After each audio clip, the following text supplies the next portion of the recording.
Hi Pippa, nice to see you here. Hi Georgie, how are you? I'm very well, thank you, and probably not quite as fit as you, because at the moment you are, I believe, training for a couple of challenges.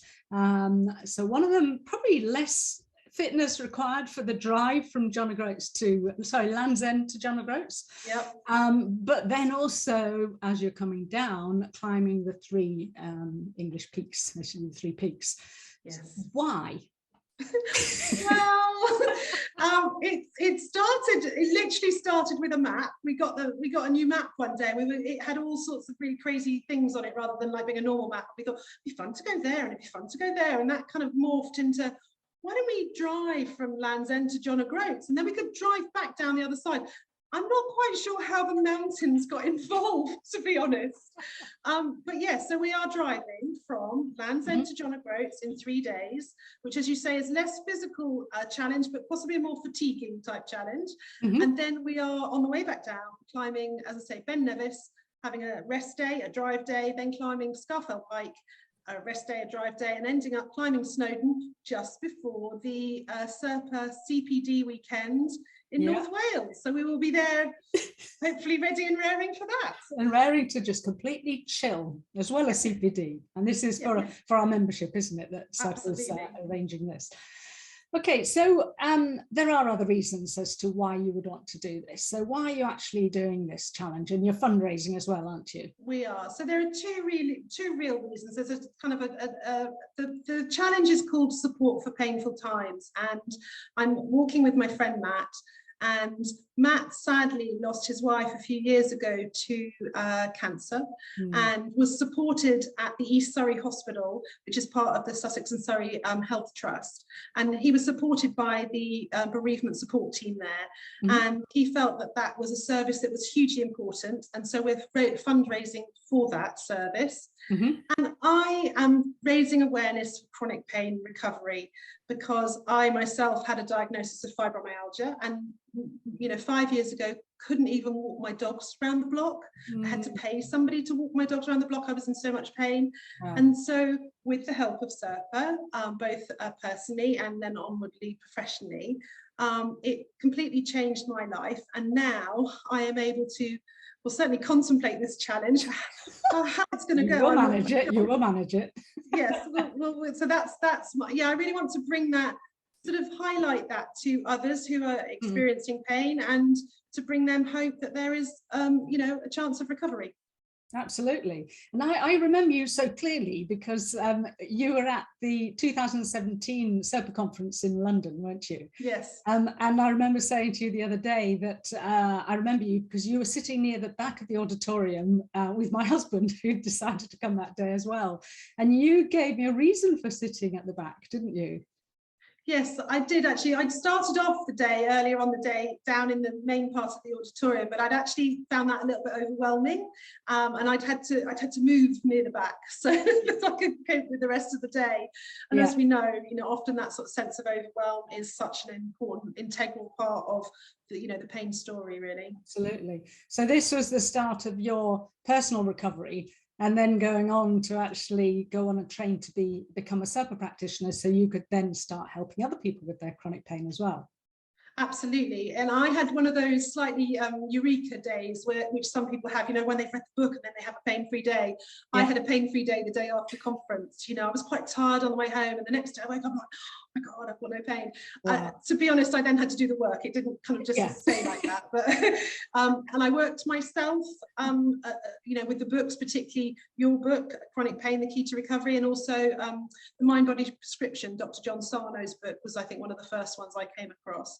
And then I did okay by myself a bit, but I wasn't really quite getting there. So I ended up seeing a SIRPA trained practitioner myself. And that really, I had 6 sessions. And actually, I think I was saying to one of my patients earlier, in each of those sessions, I had like a little nugget that was just the bit that kind of just unlocked the next bit of the pattern. And it was hugely helpful. And I then went on to train myself, so I'm a SIRPA trained practitioner now too, and have brought that into our osteopathic clinic. And it was like the missing piece. It was like the bit that glued all the other bits together, and has made a phenomenal difference to the way that we practice and to the outcomes of our patients. Fantastic. So you've really, really worked hard to integrate this. And then actually last year you were awarded Practice of the Year as well, weren't you? We were awarded Osteopathic Practice of the Year by the Institute of Osteopathy in the UK. And what was amazing, or what was really nice, was in the judges' comments, they said that Osteopathy for All was impressive, a chronic pain clinic with a difference. Yeah. And I think that was just to be judged by that by your peers, and for them to have recognized that was just amazing. Yeah, absolutely. And I know this is so important to you. We're both passionate about this work, aren't we? And so the walking, it's not just about the walking and the raising funds either, is there? You have other plans afoot as well, don't you? I do, slightly crazily. I do. I want to bring this to more people like you do. Just it's so, and actually many of the SIRPA practitioners, many of whom have recovered from chronic pain, we are completely passionate about bringing this to as many people as possible. And the way we are hoping to do that here is we're going to, or we have built a new platform called Change Your Pain. And it's essentially, we can't see enough patients almost, so we want to bring this to the people who can't get to us. And it is going to be like a platform and a digital library of all the different techniques and information that I have learned as becoming a practitioner, but also that I used in my own recovery journey. And I want to put it all in one easy place so that people can just, you know, dip in there and find the techniques, find the information, find the support, because it's hard enough finding the energy sometimes to start that recovery journey. But if it's all put there together for you, then I'm hoping that will help people to recover. Absolutely, and it looks fantastic. So where can people find that? So the platform is called changeyourpain.co.uk, and we are at osteopathy4.co.uk. So there's a link between the two. So great, and we'll put those links with this video as well. And how can people support you? Well, we want moral support, and we are on Instagram actually for our challenge. So Support for Painful Times is our Instagram handle, and we'd love people to be there, and we'll hopefully be updating you. And I hope, you know, I think it's the 11th of June to send you a picture from the top of Ben Nevis. I'm hoping the weather will be clear as well, which apparently it only is about 1 day in 10, so we might never see the top of Ben Nevis, but you know, ho-hum. And then also, if they want to find out more about the challenge, the website is Support for Painful Times, and there is a donation there if anybody wants to support the charity and the bereavement support. So, and the beauty of this challenge in some respects is both Matt and I have had or have chronic pain and fatigue conditions, and also bring together that link that pain is not just a physical thing, it is about the emotional. Sometimes our most painful experiences are actually those that happen to us emotionally rather than just physically. And so we really feel that we're representing a whole sort of cohort and the whole message of that mind-body connection as we hike up these hills. Excellent. I'm really looking forward to following you along your challenge and then cheering you on at the end. Yes, we might not be walking very well when we get to North Wales, but we'll see you there.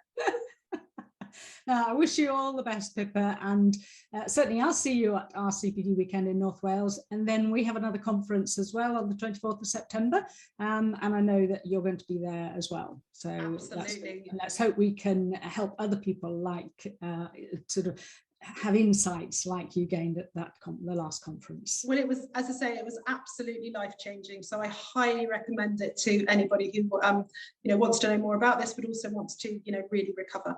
Lovely. Well, I wish you all the best then, Pippa. Thank you.